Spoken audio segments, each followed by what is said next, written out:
Sylvain Pichette, bonjour. Ça fait longtemps qu'on ne s'est pas vu. Oui, ça fait un petit bout. Ben oui. La dernière fois, tu n'avais pas ce modèle-là.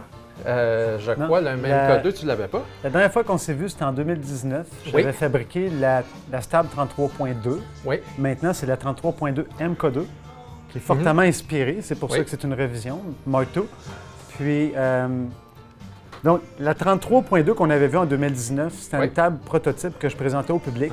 Puis l'atout principal, c'était un lève-bras contrôlé à distance. On pouvait lever et descendre le bras à distance. Oui, la manette, je me rappelle. Oui, avec une manette, plutôt que de mettre l'appareil à mute puis que le vinyle continue puis perdre notre lecture. Oui, puis il pouvait redescendre vraiment d'une façon très précise au bon endroit aussi, ce qui était génial. Dans les moments qui ont suivi, la pandémie s'est installée. Ça m'a donné du temps pour développer le réseau de distribution, les accessoires, mais aussi la table qui est apparue, la 33.2 MK2.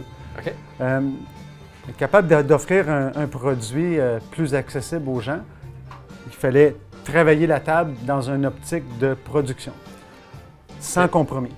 Donc, ce que j'ai récupéré depuis 1999, qui n'a jamais vraiment évolué, c'est la partie rotative au centre, qui est toujours conçue selon les mêmes specs. Parfait. Ça tourne dans l'huile, c'est un coussin hydrostatique avec un engagement de 3 pouces de long, un arbre en carbure, carbure de tungstène, une demi-diamètre.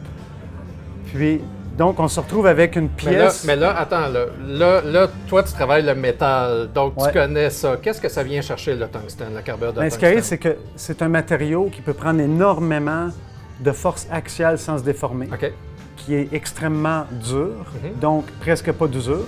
La façon de contrôler l'usure à long terme, c'est d'avoir un engagement dans l'huile très précis. Donc ça, on va le garder pendant 20 ans facilement. Là. Pour vous donner une idée, la table d'origine de 1999, qui pèse 135 livres avec un plateau d'environ 40 livres puis un poids dessus de 2 kg, tourne depuis 25 ans avec zéro dégradation, zéro entretien. Donc c'est quasiment, on peut le donner en héritage rendu là quasiment. Là. La table n'aura jamais de problème au niveau de la rotation du spindle. Cette table-là, ce qui est différent des autres, c'est qu'elle a une suspension. Quand je dis une suspension, c'est que ce n'est pas une suspension libre. Il n'y aura pas de mouvement, vous ne le verrez pas bouger. Les ressorts qui sont à l'intérieur vont seulement servir à porter le poids de la table pour pas qu'on vienne affaisser la laine, la fibre naturelle qui est en dessous ici. La table est déposée sur des fibres naturelles qui vont absorber les résonances puis qui vont les dissiper en chaleur. C'est la façon de dissiper les bruits, les sons qu'on ne veut pas entendre. Mais pour pas que ça se déforme, c'est porté par des ressorts qui sont ajustables sur le dessus, sur 3 points. La pièce principale ici en noir, c'est une pièce qui est peinte. C'est un produit qui a été développé pour le domaine dans l'aérospatial, qui doit être très inerte, qui ne doit pas résonner puis absorber les résonances pour, encore une fois, les dissiper en chaleur. Mais là, moi, je regarde un plateau comme ça, puis je me dis, OK, il y a quelqu'un qui compasse en quelque part là-dedans. Pourquoi on a un si gros plateau que ça? C'est parce que l'acrylique, c'est un choix où en général, les gens qui écoutent du vinyle vont apprécier de façon mondiale, la majorité des gens, les plateaux d'acrylique.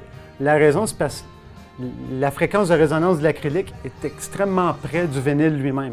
Donc, le but d'avoir un poids ici, puis de venir établir un contact entre le vinyle et le plateau, c'est que les résonances, au moment de la lecture de l'aiguille, ne reviennent pas vers l'aiguille, mais soient plutôt absorbées par le plateau.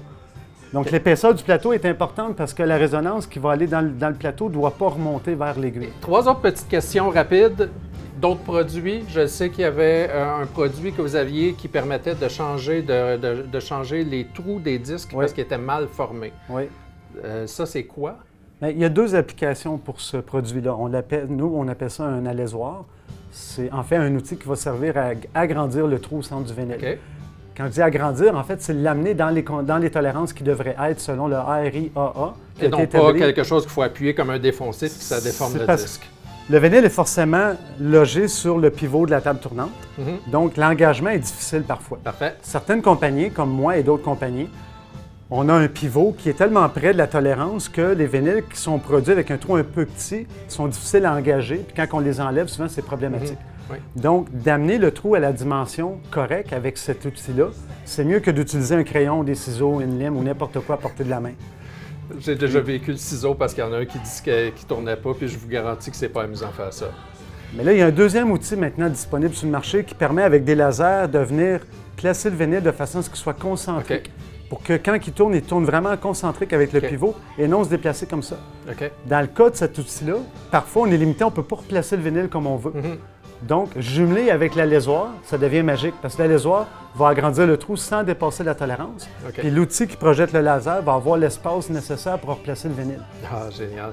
Si je me fie à ce que j'ai conçu depuis 25 ans, qui fonctionne encore très bien, le choix des matériaux, c'est fait pour durer. Et j'imagine qu'on peut l'écouter chez Plateau de Fidélité?